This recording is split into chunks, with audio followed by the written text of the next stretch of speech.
All right, guys, welcome to another episode of Coffee is for Closers. Today it's me and James, and today we're going to go over how to get better at sales immediately, or how to make more sales immediately. Yeah, they're not the same thing, Jimothy. No, they aren't. Hey, James, Jim, can I call you Jimothy? You can call me whatever. It's the same rule that I have for your mother. So why don't you explain the difference between the two? Well, first of all, let's just do a little recap. So what we're talking about today is how to get more sales, not how to be better at sales, because they're different things. And you can get more sales without getting any better. Mm-hmm. You can also get better at sales without getting more sales. So that's what we're going to go over. If you listen to this podcast, you will make your first million within 3 years. I'm going to repeat that. You will make $1 million within 3 years of the first episode you listen to. We don't want pikers. We're not here to save the manatees. We're here to make podcasts. You really want this. You listen and review. Put that coffee down. Yeah, sweet. So today what we're talking about is how to get more sales pretty much immediately. And there's a couple of things that you can do in order to do that, both from a structural standpoint and from a self-inwardness standpoint. One from working on yourself, and then once you worked on yourself, work on the leads. Yeah. So I think like a big one just straight away is to you need to show up in the right way. Yep. And so what that means is that if you're not doing things towards getting your outcomes that you want, like how can you reasonably expect other people to do the same thing on a consistent basis? So the first thing is like just get an alignment, make sure that you're being the person that you need to be to show up to the call in the way that you need to show up so you can get the outcome on a consistent basis. Yeah, and I think that's just congruency, right? Because congruency leads to consistency. If you're not congruent in your life with all the areas that you need your people to be when you're on the phone with them, they're not going to be, and you're not going to come across as that person that you're working towards when you're in a call. Yeah, conviction is key. Yeah. If you can talk with conviction and certainty, then like everything you say comes off way better. 100%.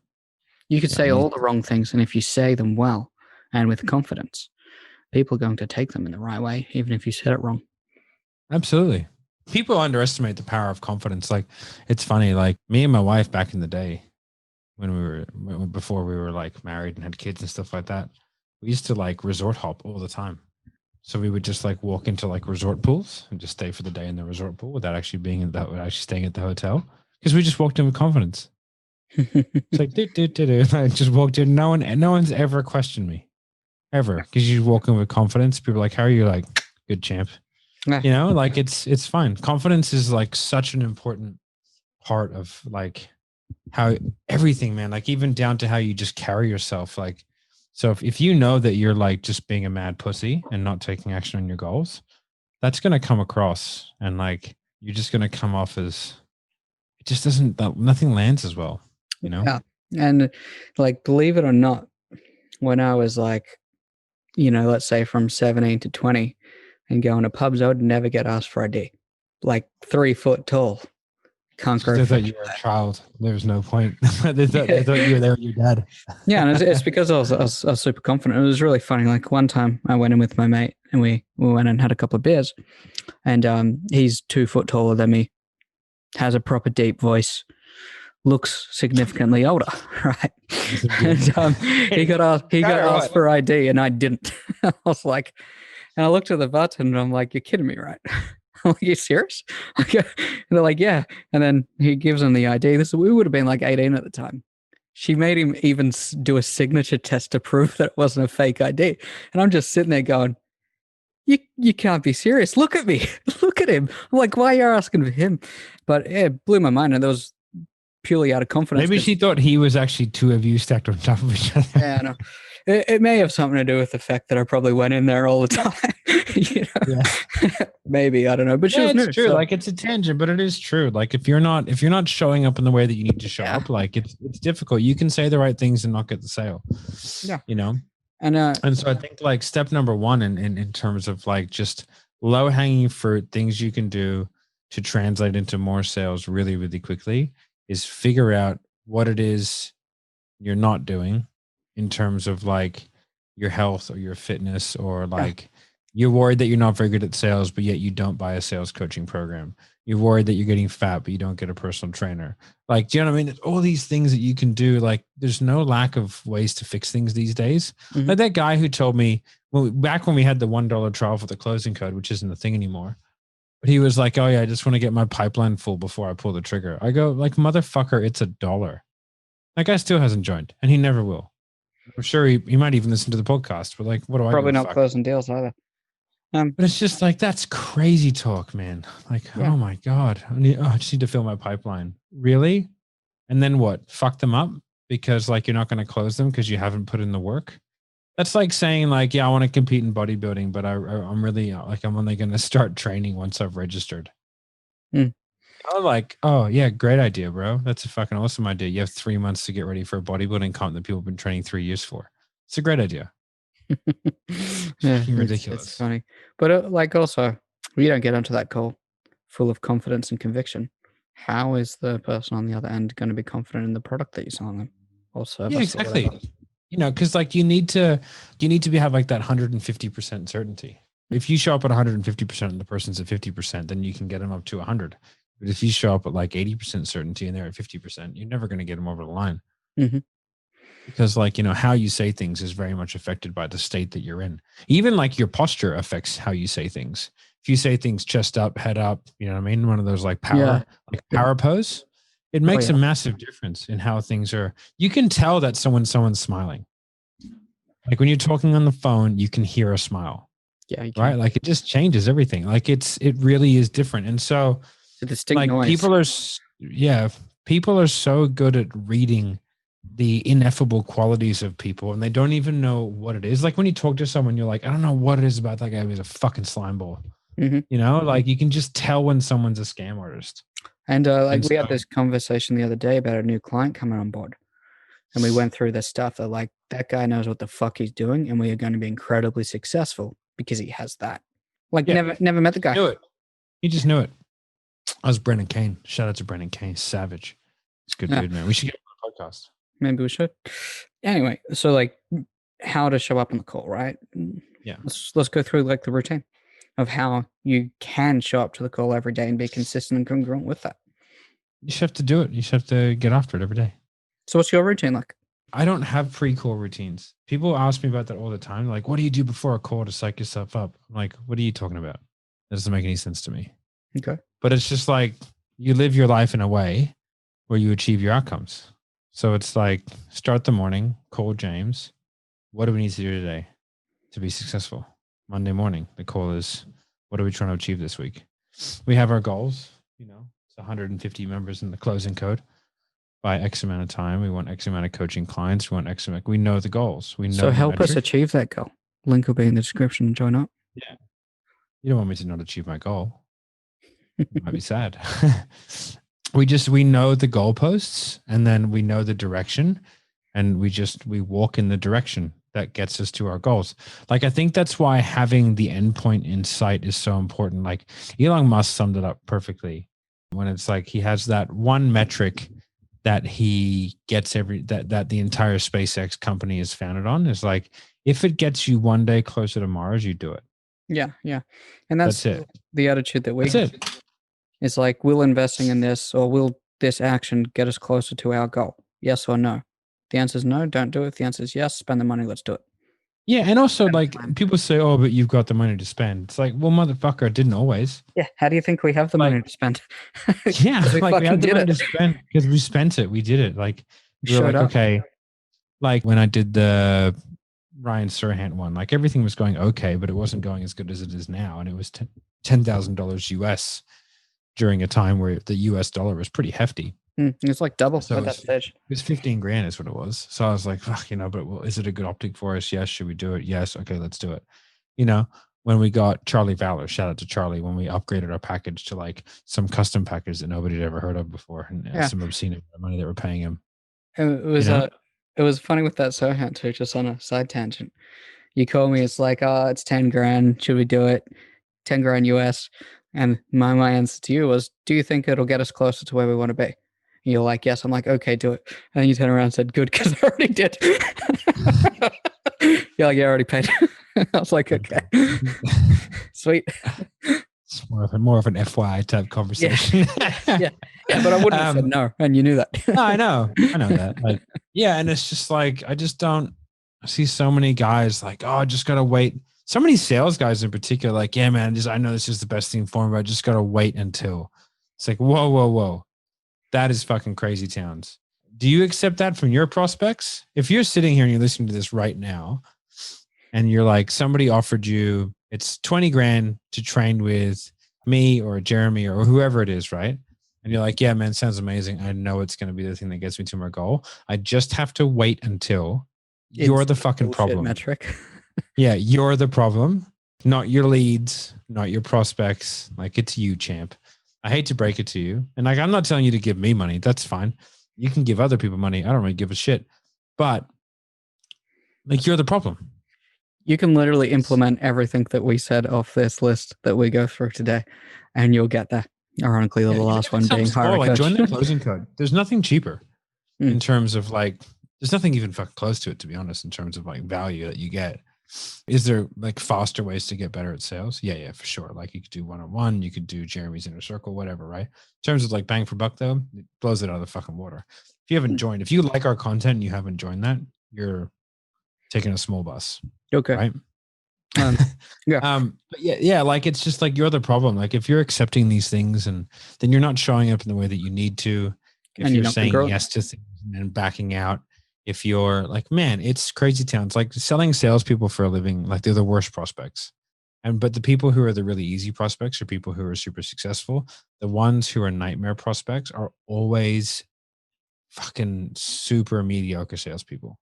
The people who put stuff off, like it's a guaranteed, like all the guys that just pull the trigger, they just get shit done. They come at the calls from a totally different angle because they're actually the guy they need to be. Yeah. Or the girl they need to be. Right. Like I had a chick today, she signed up for one-on-one coaching with me, and it's the way we do it's a combination of people. But she was like, yeah, I've got a massive surgery in December, so I'm going to pay for the first month now, and then I'm going to start on this date. I was like, yeah, awesome. She's not like, okay, that sounds good. Let me get back to you. It's like, no. She's like, no, I'm good to go. This is the best way to do it. I've listened to your podcast. I know you're legit. I want to do it. It's like, sweet, let's do it. This was the major thing that I come up with when we had this, quick 2-minute conversation before we decided to do an episode on this, was the implementation of feedback, right? And when you're signing up, going in with that attitude, you actually implement the feedback that you're given. And what that means is like, if you get onto a role play and you're told, hey, work on this part, you go the fuck away, you actually work on it. If it was, you got feedback from someone better than you, and they say you need to work on your tonality, get in front of the mirror, practice your tonality, practice different ways to get good at tonality. If you've sent someone a call review, you've got them to review it. They say, hey, you probably should be working on scripting here, work on the flow. This doesn't make much sense. Go back, rewrite your scripts, practice it, and actually implement on the things that people are telling you to implement. I'm sure you can go on a rant about this topic because that's how you get better. You don't get better by someone giving you advice. You get better by someone when you act on the advice that people have given you. Yeah, exactly. It's huge. And like you can, like, for example, like we looked at the numbers, well, not the exact numbers, but there was a whole bunch of people that downloaded our objection handling matrix, didn't click the videos in it, or Never didn't watched even the open videos. it. Yeah. And it was like, what's the point of downloading that thing if you don't look at the videos? Like the videos are literally like, you can get a lot of information out of the PDF, but the videos like literally have me explaining exactly how to do it. Yeah. So it's like, how much more on a fucking silver platter do you want it? And it's that type of stuff that it's so funny. And I guess I'm kind of glad in a way because like, you look at like Marco, for example, and man, like how much development does that guy do? It's fucking bonkers. Yeah. He reviews like everyone. It's cool. If you have a call on our system, he's listened to it 100%. Yeah. Because even like the guys that don't close that well, he'll listen to it because there can be something that he can take out of that and improve on. And that's attitude of implementation. And when you're implementing and doing that much stuff, because you've got the reps on the board, you come across with more confidence. You come across with more intention, with more conviction. Attitude of implementation is a good. Yeah, 100%. Yeah. So like, that's my views on how to make more sales good is do what How to the make more people that sales you're good. paying to tell you to do, you know? Yeah, exactly. And if you're not paying anybody, like, and you're Then pay struggling, like, first of all, why are you not paying someone to help you? That doesn't make any sense whatsoever. Well, before you get to a stage that people to pay someone, here are the best ways. Follow-ups, Yeah. get referrals. That will immediately get you more sales. And I'll let you harp on about this because I know it's something you love talking about. It's Yeah. just fucking follow up. Call people forever. Just follow up, you weirdos. I don't understand it. Like with follow up, people always go like, "Hey, what's your SOP for follow up?" And I'm like, "Well, you can just go on the website and download one of our SOPs for follow up." But like, they're like, "Oh, I want like all the templates and this." I'm like, "Bro, it's pretty simple. Just make a fucking phone call. Just call them. You know? Just call them. Like, how often?" I was like, "I don't know, once a week. Depends. Yeah. If there's someone who said yes, they want to buy, call them every other day. What's the big deal? If there's someone who's like, no, I don't want to buy, probably don't call them very often.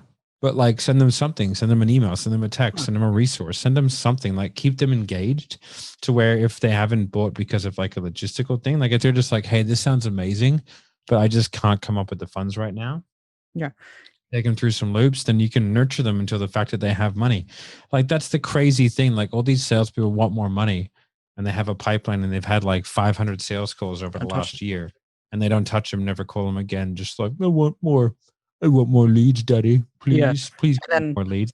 And then complain about no shows, but don't call the people back in that time that they have now free. Instead, they want to fiddle their thumbs. Yeah. It's crazy. It's like, just follow up. And it's like people ask for my SOP. Here's my SOP. I want everyone to take out a pen and write it down. Follow up with everyone forever, always. Is that everyone forever, always? I think that's pretty clear. Yeah. It's very clear. Like, oh, how do you do that? Well, you know how they have an email? Yeah. And they also have a phone number? Mm-hmm. Yeah. And they're also on Facebook? Yeah. Just do that. Like Ryan Serhnant followed up with a chick for 9.5 years and not a single reply, and then sold her a $15 million apartment, made $500,000 commission. Mm-hmm. So if you're like, oh, Ryan's got a TV show, he makes loads of money because of a TV show. Have you ever followed up with anyone for 9.5 years? Yeah. Every single Tuesday? She didn't buy off him because of his TV show. She bought off him because of the thousands of emails and follow-up that he gave her until she was ready. Yeah. And Ryan doesn't have a CRM. So I just want everyone to know that's a manual follow-up. He does now. He doesn't for the brokerage though. Gotcha. They don't, well, they sort of do, but they don't use it for their follow-ups. They just literally have, it's all based off like email, phone number, stuff like that. Like they just do manual follow-ups. And that dude makes more money than you. If you're listening, he definitely makes more money than you. He's definitely busier than you. And he still follows up with all of his leads. Absolutely. So like, stop being so lazy. And here's why. And here's what he would do. And I'm putting words in his mouth. But it's probably what we teach our guys to do. Block out time for your follow-ups. In that time, you can hit them, right? And that the amount of time that you block up is dependent upon how many leads you have. Then you spend the time where people no-show on you following up with other people, right? It's moot time. Use it effectively. Same as referrals. And then also like gamify it. Mm-hmm. Like I know that Ryan, because he lives in New York, right? He has to walk a lot. So he'll try and follow up with as many people as he can while he's waiting to cross the street. And there was one, he got like 19 follow-ups done in like the 2.5 minutes. Just email. Just waiting for the light to go green. Waiting for the little white man the little green guy to cross. You know what I mean? So it's like, it's just, there's no excuse. Like as salespeople in today's market, we have a distinct advantage and a distinct disadvantage, but the advantage is far more than the disadvantage. Mm-hmm. The disadvantage is that we live in like a post-trust era where people don't particularly like salespeople. The massive advantage is that we have like 16 ways to contact people. Yeah. I mean, it's crazy. We have like their Facebook, their Messenger, we have their email, their phone number. We can text, stalk phone, people. Voicemail. Like you can basically stalk people. Like if you want to. Not that I'm advocating that in any way, shape, or form, but like people can't get away if you don't want them to. And like, if you can figure out a way where you're not being a creep to follow up with people, and like, it's not my job to not make you a creep, but like, if you can just give them some value, I mean, it's not rocket science on how to get people engaged. You know, we sign people, Marco and Will are the best at it. They sign people from like 6 months ago. And that's why they're top earners, because they follow up. Yeah. They wouldn't make nearly as much cash as what they do if they were relying on the leads that are hand delivered to them. Yeah, it makes no sense. So yeah, that's it. And then segueing through into referrals is like, how many, like, hand on heart, if you're a salesperson listening to this right now, or you're a business owner and you're like, man, I wish I made more money. How many of your current clients or the people that you sold recently have you asked for a referral? Like, hands up. You know what I mean? Big fat zero And in most cases. the answer is not everyone. You're not trying very hard. Mm-hmm. It makes no sense. It's your fault. Again, like, this is your fault. Regardless who ends up winning this election, right now it's Biden, but it might be Trump after the he got sworn in already. It became official. Yeah, but Al Gore became official. He got sworn and then he lost 2 months later. Oh, there you go. I mean, they got to do recounts and stuff. So shows it's not, how much I care about U.S. politics. I'm pretty sure Biden's going to win, but who cares? Like, the answer is, who cares? It doesn't matter who's running the world.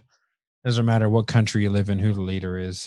It doesn't matter what anything is. Like, you're in control of what's happening here. You're in control of your own destiny. So, like, take the bull by the fucking horns, right? I actually have a painting of me taking the bull by the horns. I should put that up behind me. Yeah, actually happened. It's what's it called? It's the old Roman painting, right? It's the what? The old Roman painting from that story. I forget. I've gone completely mind blank, and you just put your head onto it. Yeah, I put my head onto it. It's the one from Average Joe's gym. You know, okay. That one. Anyway, I can't remember. From Dodgeball, where he's got that big. Yeah, actually happened. He's reading a dictionary upside down. Anyway, so like, if you're a salesperson and you're struggling, you're not doing all those things, like, it's just your fault. Yeah. Like, you got no one to blame. Oh, my account, this, this. And it's because you're lazy. Okay. Yeah, just stop being fucking lazy and start looking at all the quote unquote tools of influence that you have in front of you. Yep. And people who you can leverage and things that you can do. Like, give people free coaching calls. Mm-hmm. It's not that hard. You know what I mean? Like, I used to do it all the time. If somebody put a deposit down, I would say, all right, cool, man, because you put a deposit down, I'll give you a free coaching call next week. Little things like that cement relationships, and they ensure that you're going to get the sale all the way through. At the end of the day, your goal and your job as a salesperson is to get as many deals done as possible. It's not to close at the highest rate. That's not what it is. It's really nothing. It's just, you need to get deals. That's it. So, like, if you're struggling with sales, that's a process of which you need to get better at, right? But you can give yourself opportunity and get better at sale and get more sales now while you work on the things that are causing you to drop sales in the calls. Yeah. Yeah. But opportunity is king. And the first and foremost thing that we spoke about is just showing up. Because when you're showing up every day, you're doing your follow-ups, you're doing your referrals, you're implementing things, you're confident. So it all really comes down to how you decide to show up on a day-to-day basis. And if you're not doing that right, you're not doing anything else right. Preach it, brother. Yeah. Then the last thing is just get a coach, right? When you get to that level and you've done all these things, and then you just need to get better at sales, then you hire a coach and it ticks both boxes. First thing I do whenever anyone signs up to sales coaching is just set them up for success, because like, I can just double someone's sales output without making them any better, and I'll feel a fucking rock star. Yeah. Like, okay, cool. What do you do for referrals? Okay, nothing. Okay, we'll fix that. What's your pipeline look like? How do we wrap up your pipeline? Okay, I didn't do anything. Okay, well, we'll fix that. Yeah. How many no-shows have you had in the last 6 months? Okay, well, sweet. We're going to put those into a dialer and we're going to start dialing. Sweet. So then we put in, what do you do when you have a no-show? I watch Netflix and jerk off. Okay, well, we're going to change that. You're going to do follow-ups. Yeah, you can follow up and jerk off. Yeah, exactly. People love it. Right. So yeah, that's how it's done. Pretty simple, really. All the SOPs for our follow-up, for our referral, all that kind of stuff is actually in the closing code, which is kind of cool. I mean, that's crazy, right? So guys, if you're not in there, it's $25 for the first month. If you're right now, if you're sitting out there, you're not making enough money, right? And you're not in the closing code, it's $25 for the first week. I mean, for God's sakes, it's the price of a few cups of coffee, and you don't even deserve coffee because you're not closing. Coffee is only for closers. So with that, end podcast. See you later, guys. Yeah. Bye. That's a good place to end it. Put that coffee down. Coffee's for closers only.